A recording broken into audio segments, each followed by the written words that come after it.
So last week I got invited to a pretty cool private access event for a game I've been pretty excited about. The game is called The Finals, and it is a free-to-play first-person shooter from Embark Studios for PC and consoles. Embark Studios is a newer team built up of a bunch of executives and former developers from DICE. And there's a lot of other people from a lot of other companies. There's a ton of experience here from all of the world's biggest first-person shooter franchises looking to do something different. And when we sat down with devs before the event started and they explained sort of their vision for the finals, it was pretty clear this was a team of developers that basically just had grown frustrated with how modern AAA shooter development had been going. They wanted to try new things and try to push the boundary, do something new instead of just repeating the same shooter concept from year to year to year. And so they came up with the idea of the finals. Basically, it's a shooter where there's a few basic game modes that you'll be engaging with in teams of 3, but the main selling point is that the environments are fully destructible, meaning everything you see can be blown up. If you're in a skyscraper but the objective is a floor above you, just blow up the floor and have the objective fall down to you. If there's a camper posted up in the distance, just collapse the building across from them and have the building collapse on top of their camping spot. Or in my case, if you're running on a bridge and you don't really think anybody sees you, somebody could, in theory, theoretically blow up the bridge, causing you to fall to your death out of bounds, which of course is purely hypothetical. But all told, the game looked really, really cool. So when I got invited to this early access event where I could try a private closed demo with a bunch of other content creators, I was really excited and pumped. And in this video, I'm going to explain to you what my overarching thoughts were, what I saw, what I liked, what I didn't like, and I'm gonna offer some advice to the devs on what I think that they could change before launch. Though I should note, all of the little things I'm about to nitpick and point out in this video, I've already sent to the devs. They're already well aware of this, which was kind of the point of the private event. Yes, it was to make videos and get content creators to talk about it, but it was also to get feedback of people that play a lot of games and have some thoughts on this stuff. And I will say, if you are interested in playing the game yourself, starting tomorrow on March 7th, there is a closed beta that's open to the public. Basically, you have to sign up through Steam in order to get access to it. I don't know if they allow everybody in. I honestly have no idea. But if you're interested in trying to sign up for the closed beta, I'll have the link to the Steam page for the game in the description box below. So you can jump in and who knows, maybe we'll play against each other. And I'm sure it goes without saying, but I'm gonna say it anyways. This is a beta. It's still in development. A lot of the stuff I'm gonna talk about in this video is probably already being worked on. It might already be fixed in a current build of the game that's not the version I played. So rest assured, a lot of these things that I'm gonna show and express concern about could be totally different when the game finally launches at some point in the future. As far as I'm aware right now, there is no announced release date, so I'm not sure when this is coming, but from what I've seen, it's pretty good, and I would not be surprised at all if they could get this thing out by the end of this year. I'm being real about that. It's looking that good. But okay, let's talk about the finals. Forgive my shaggy hair. I meant to mention it earlier. I need a haircut really bad, but my stylist, haircut, barber guy couldn't do it until like next week or this week, I guess, by the time you're seeing it. So I'm suffering. Look homeless. So at the start of the event, we spoke to some developers who explained roughly how the game works and what their inspirations were behind it. They explained the basic objectives, the game modes that we'd be playing, some overarching ideas behind customization, different classes, etc. And after they were done introducing us to the game, they sorted us into teams of 3 and we started playing. Shout out, by the way, to Bruce Green and Gianni, who were my teammates in this. They were awesome, and you're gonna see some of their gameplay, both the good and bad, throughout the course of this video. So make of that what you will. But it was super cool getting to play with Bruce Green, somebody I've been watching since I was like in high school, which I'm sorry, Bruce, if that makes you feel old, but I'm just being real. It was kind of cool to play with you. Anyway, moving on. For this first run through, I decided to play with the heavy class, which allows you to run through walls with your super ability and use an M60 machine gun, which I found to be a really reliable weapon. From the start, it was clear that this could get very, very hectic if we let it. I started taking in the sights, the scenes, and getting acclimated with the movement, and I'll be real, it's sort of a mixed bag. You see, there were 3 different classes that we could choose from, basically small, medium, and large. The large guys are big, brooding, heavy-duty guys that usually have bigger equipment loadouts, and they can carry heavier stuff. They get a big machine gun by default. And they also have a super ability that allows them to basically sprint through walls, destroying stuff, which is awesome. The downside of playing as a brute, however, is that they really do move very, very slowly. I had a heck of a lot more fun playing as the little guy, which, by the way, in comparison in terms of height, the little guy class is like 3 feet tall compared to the big adult brute. It's like actually kind of weird how different the heights are. Like, just look at this intro sequence. Like, it feels like they scaled them at half size. It's really, really weird. And in gameplay, this actually affects it, because when you're playing the little guy, you can sprint and slide and move much more quickly. You get access to a grapple hook ultra ability, which I found to be awesome, though more notes on that in a little bit. But when they slide into rooms, as you can see here, you can just slide right up to enemies, shoot them, unload a clip, and then get out of the room before they even see you. Since they're so tall, the field of view for most players is going to clip out the little guy that just slid in. So I definitely think they need to make the little guys like a little less little, because it started to feel a little cheap, I'll be real, as I played more and more with the little class. But setting that aside for now, we started climbing up buildings, pushing objectives, collecting money and depositing it, and having a, frankly, really good time. It was pretty clear that we weren't exactly experts in this game. The Embark devs that were in the matches with us were pretty clearly going easy on us, but we were just getting our feet under us. So you know what, I'll let it pass for now. Over the course of the next few hours, we got to play against more regular players and less devs that were kind of walking us through things, including Danny O'Dwyer and Myth and a bunch of other streamers and content creators, which was really, really cool. I mean, I'll be honest, it felt kind of good to kill Danny O'Dwyer and Myth in a game. I gotta chase that feeling. It just felt good, you know? Felt satisfying, like I had accomplished something. But anyway, as we continued playing the event, we got more acclimated with the controls and the basic concept behind the game, which is if you think you can't, you probably can. And honestly, it's a really cool feeling, being able to push into a room, blow up the ceiling above an enemy, and have something above them collapse down, killing them, so you don't have to unload a clip of ammo or worry about your aim too much. Now, I would describe this stuff as dynamic gameplay, things that are not tied to a direct single mouse button or click or ability, but it's how you use the tools that the game gives you to generate some sort of event or fun. And this is certainly where the game excels. Being able to blow stuff up constantly feels awesome, and it really encourages creative solutions in play. One cool thing that happened that made us really take pause and reevaluate was at this moment right here, where we have a bunch of money, like a bunch of money, deposited into the cash out box, which basically is how you save the money so it goes towards your final total and can't be stolen anymore. These objectives can be stolen by other players and teams, but in order to do that, they have to go up to this cash out station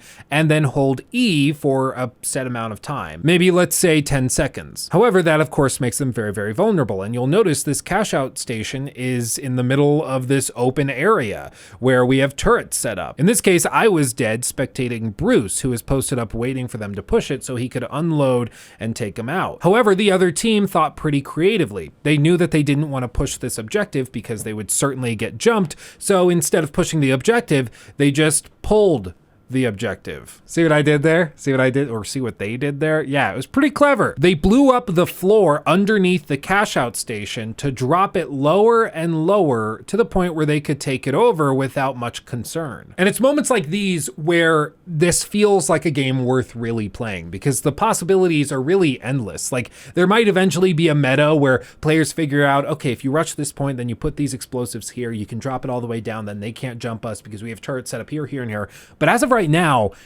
it's not broken like that, and it's just raw fun. It's crazy what you can do when things work. That being said, there were a couple of instances where I felt like things weren't really working the way they were supposed to. For example, when one of your team members die, you can go and res them by going over to this statue that drops in their place. But one of the devs who we were playing against got really creative and decided to shoot the goo gun, which is straight out of Prey, right onto the statue, meaning that we couldn't actually access it anymore. And this is like a really clever play. You can blow up the goo goo glob thing and get back to the res statue, but it's so inconvenient at that point, especially as you're being pushed by another team, that you're probably not going to bother trying to blow up the goo to try the res again. You're just going to go, screw it, and move on. It was a really cool moment in terms of like creative gameplay. Oh, I have this goo gun and I'm going to stop them from resing that way. And you can also do it with like zip lines. You can goo the top of it so they can't reach the top of the building in the right way and stuff like that, which is awesome.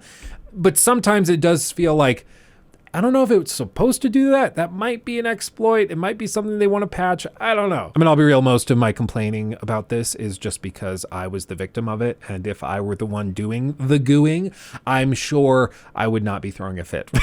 But all told, the dynamic plays possible in this game are what really allow it to stand out as something different, something special. But I'll be real, it's not all sunshine and rainbows. I mean, if it were, it wouldn't be a beta. I mean, it would just be out. So there were some problems and things that I want to throw out as issues, things that they need to fix. And I want to make sure that I'm not just like blindly hyping you up over something that is not perfect and isn't deserving of perfect, unadulterated hype. I think there's reason to get excited for this game, certainly, but I want to be real about the problems so that they can fix them before they start trying to charge you money for cosmetics and stuff in the game. While the graphics are really, really good in screenshots, running this with a 4090 at 4K, regularly hitting between 60 and 130 FPS, I thought that the graphic quality here is very, very inconsistent. In the trailers I showed you at the top of the video, you saw some amazing particle effects, smoke effects, texture quality was off the charts, and here it just frankly isn't at that level. Again, it's a beta. Again, they probably were just trying to increase stability, so they didn't push out like super high-res textures or anything.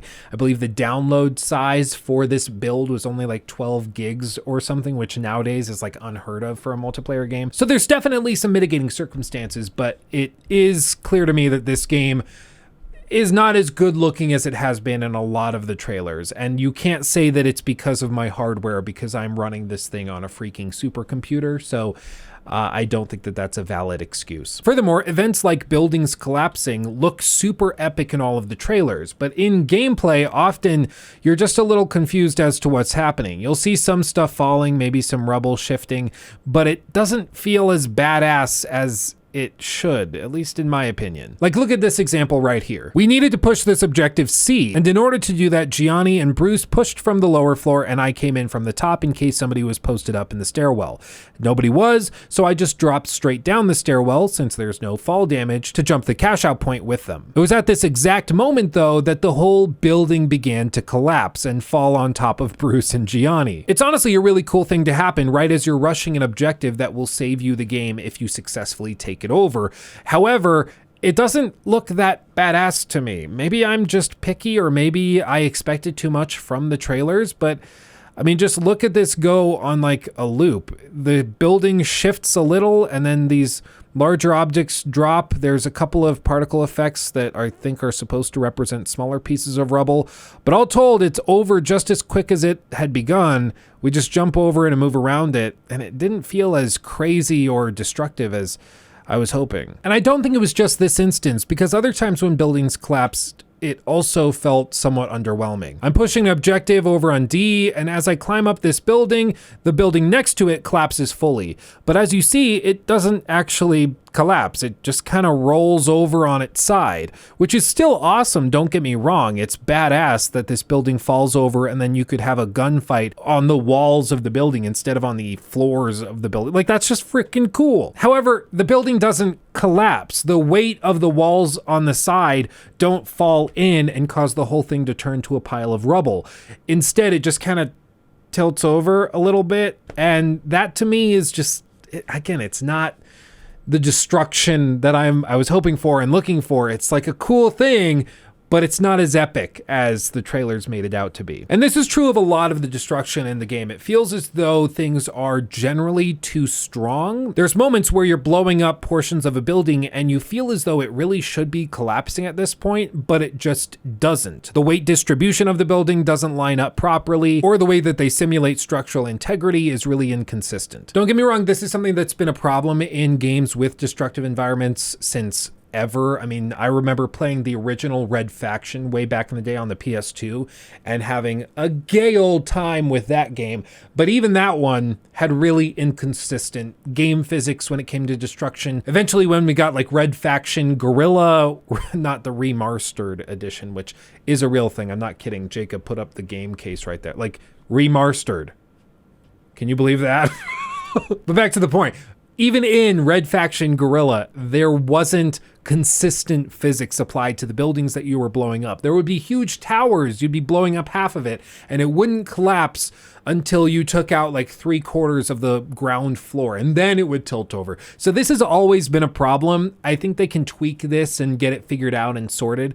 Hopefully, at least, because it felt really inconsistent when buildings would collapse and when they would stay standing. And speaking of destruction in general, there are very long cooldowns on all of the explosives and even the RPGs and things that are available to players. It's like the whole point of this game is to blow stuff up, but they make it extremely difficult to blow stuff up and get it to fall apart. You'll have a grenade that you can toss out once every 15 seconds, or a proximity mine that you can put out, or breaching charges that recharge over the course of 15-20 seconds. It just feels as though they have a cool thing and then they make it really sluggish and inconvenient to experience and use. Like, just give the player 5 grenades, give the player 3 shots with the RPG or something. Let them do it whenever they want, but once it's out until they die and respawn. Embrace the chaos, and this will be so much more fun. I was regularly disappointed that I wanted to push this enemy in some way. I wanted to blow up the floor and then push him that way,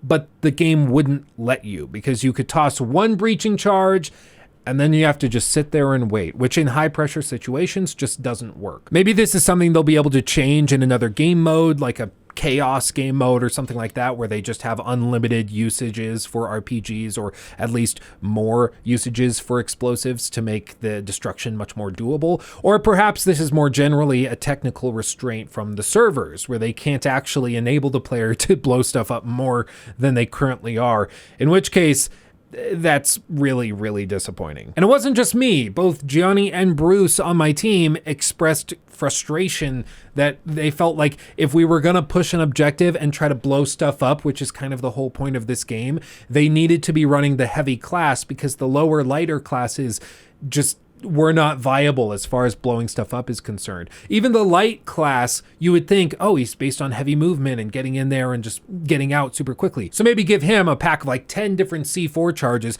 He can run in the building, deploy all of them, get out of the building, and then blow it up all at once. That would be awesome. But you can't. You can have like one C4 charge. You can have one breaching charge, and that's it until it fully recharges after 10, 15, 20 seconds. It's really, really frustrating, and it feels like they have something really, really cool, and then they keep slapping your hand every time you get close to using it and enjoying it. So hopefully they can fix that and embrace the chaos fully, because they have something awesome here in the form of the destruction, but it feels like regularly you can't enjoy it to the max. Speaking of things you can't enjoy to the max, the grapple hook with the light character is awesome. However, it's really, really clunky to use. You get caught on things constantly when you're trying to swing. It's not as fast as I feel like it should be in order to propel you over ledges and around buildings. And I checked the trailers that they showed off before this preview event, and without a doubt, the grapple hook usage that they showed in the trailer was way faster and better than what we got in the gameplay. That, or I'm doing something very, very, very wrong. But like in the trailer, you see the guy grapple hook onto the crane and then swing up over the crane, and it's awesome and badass. But in the version of the game that we got, we can like grapple the edge of the building and then like slowly rise, and it just doesn't, it's not where it needs to be. Again, thankfully, this is something they can fix and they can tweak and update as time goes on, but I would definitely recommend that they put a little bit more effort into the grapple hook, polish it up a little bit, add some bounce back when you get caught under stuff so that you don't end up just clipping into a building like I had happen a handful of times and stuff like that, and it'll be way, way better. But all told, my biggest frustration with the game as it currently stands is with pacing. This may just be related to the game mode that we were playing. However, it was told to us that the game mode we were playing is going to be considered the main game mode of the finals. So if this main game mode has major pacing issues, I'm a little concerned, because it's not like this is one of the smaller modes that we tried and it just hasn't gotten a lot of attention. This is the main one. So if it's having problems, that gets me a little bit more concerned, because there's a lot of time that you'll be playing this game where frankly you're probably not doing much. The rounds are pretty short at only 8 minutes, and in the version of the game we played there were only 4 teams at any given time. Usually it pops up that there are 2 money drops somewhere on the map, and then there are 2 cash deposit locations for you to take that money to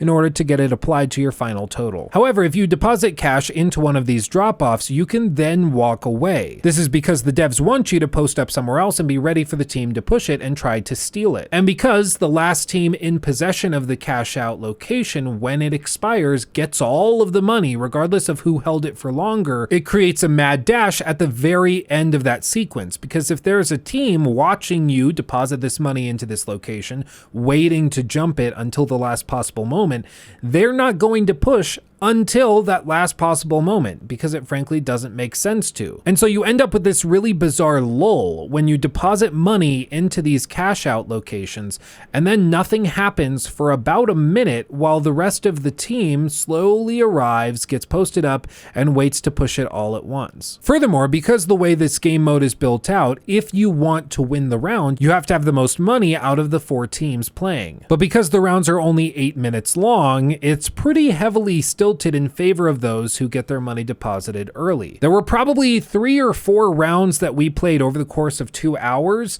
where we got such a heavy lead early on that there basically was nothing to do for the last half of the match, which granted is only 4 to 5 minutes, but still half of your game time in the round, you're just not doing anything because you already won, because you stole the cash out that another team had deposited at the last possible minute. So now you just win the whole thing. It just kind of, I mean, honestly, it's often just not fun, because you'll win so quickly because you happen to steal this drop off at the last possible minute before it went active. So you get all of the money. It's just not, I don't know, man. It gets really, really underwhelming as time goes on, because you're just sitting around twiddling your thumbs, and the other team is frustrated because they can't do anything because their cash dropout was stolen. How I would fix this is I would do something similar to what other games have done with their loot game modes. Instead of dropping off all of your money at one location and then having to wait a predetermined time until it's fully been cashed out, in which case whoever happens to be in possession of that cash out location at that very moment that it runs out gets all of the money. I think what they should do is they should have it so you steadily deposit the money. So the longer you hold and are in possession of that cash out location, the more money you will get, instead of getting all of it at once at the last minute. I understand the devs really enjoy this frenzied, chaotic rush at the very end of the match when everybody's rushing these cash out locations trying to steal the money so that they get it. That's very chaotic and it can be fun, but a lot of the time it just ends up more frustrating than fun, because players will steal a major cash out and then be set for the rest of the round, at which point there's really no reason to continue playing. Another solution could be more teams or less cash out locations in order to encourage the mad dash and just make it totally insane. So the game is basically about whoever can take that one objective by the end of it. But I think that defeats the point of searching for money and then collecting it, moving it off to this other location. So if I were them, I would just take a look at this, experiment with some other stuff, because I had a handful of occasions where I just felt like it wasn't even really worth continuing playing the round, and I could just post up and sit in a corner because we already had it locked in. The other thing that really frustrated us were the really, really aggressively long respawn times. I don't know why they're so long. I don't know if this is tied to some sort of balance testing that they've done, but it's pretty aggressive. If you die, you may actually find yourself sitting there waiting to respawn for a solid 30 seconds, which is so much longer than it should be. I honestly don't even know what to say. And furthermore, this respawn timer is tied to how many players are currently in the game. It's really, really weird. So what happened to us one time is that we were engaged in a heavy firefight, 2 of us died, and there was only 1 person left up. The respawn timers dropped to 5 seconds for the 2 people that were down, but at the last possible moment, this 3rd player on our team died, and our respawn timers went back to 30 seconds. This might have been a bug, it might have been a glitch, I'm not sure, but it happened so consistently consistently that I don't think it was a bug. I think it's some weird system they have where they want players to rejoin together. If everybody's dead, they all load back in at the same time so you can push objectives as a team. But for some reason, it defaults to a full 30 seconds as the team respawn timer instead of just picking the lesser time or the lowest time for members currently. It's really odd. And there were many times where we died trying to hold an objective and then we just had to sit back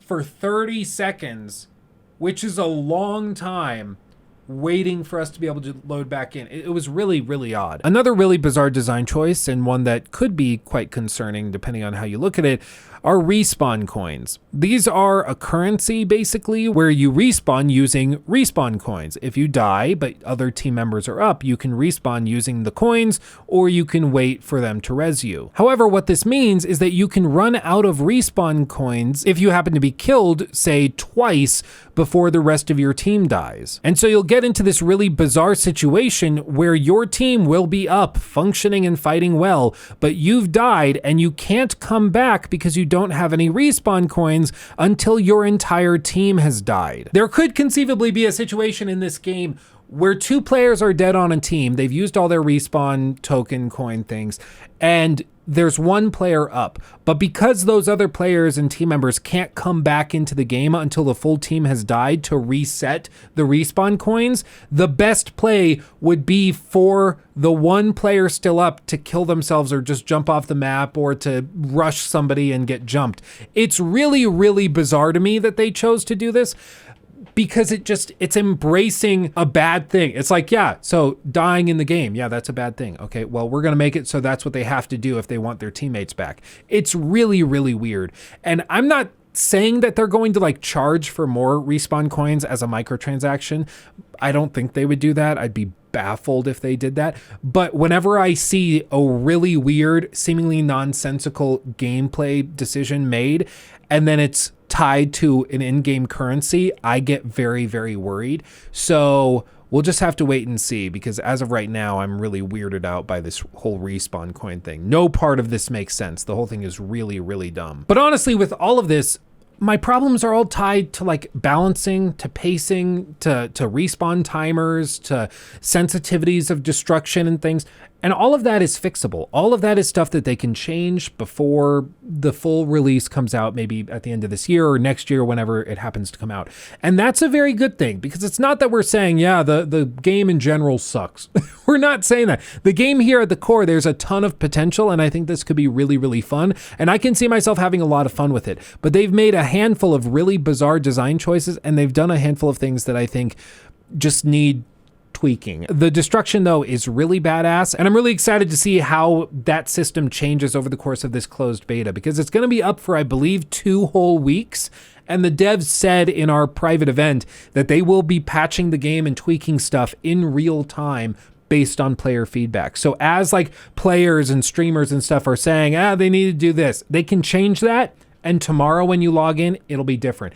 It's very interesting to me, and I'm very excited to see what becomes of the finals, because what I played, I actually enjoyed a good amount. But let me know what you think of this, and if you're going to be jumping into the closed beta. I think you should, and if you do, let me know what you think. And of course, if you haven't already, just search up in the search bar Luke Stevens Live. I live stream every Monday, Wednesday, Friday, and sometimes a lot more if I'm feeling like really productive. And so if you'd like to come join me live, ask me questions about the finals, anything else I can do for you, or if you just want to hang out because we're buddies, you can do that. But with that, I'm gonna call it there. Much love, everybody. Stay safe out there. I'll see you in the next one, or over on the live stream, whichever you pop into first. Much love. I'll see you soon. Bye-bye.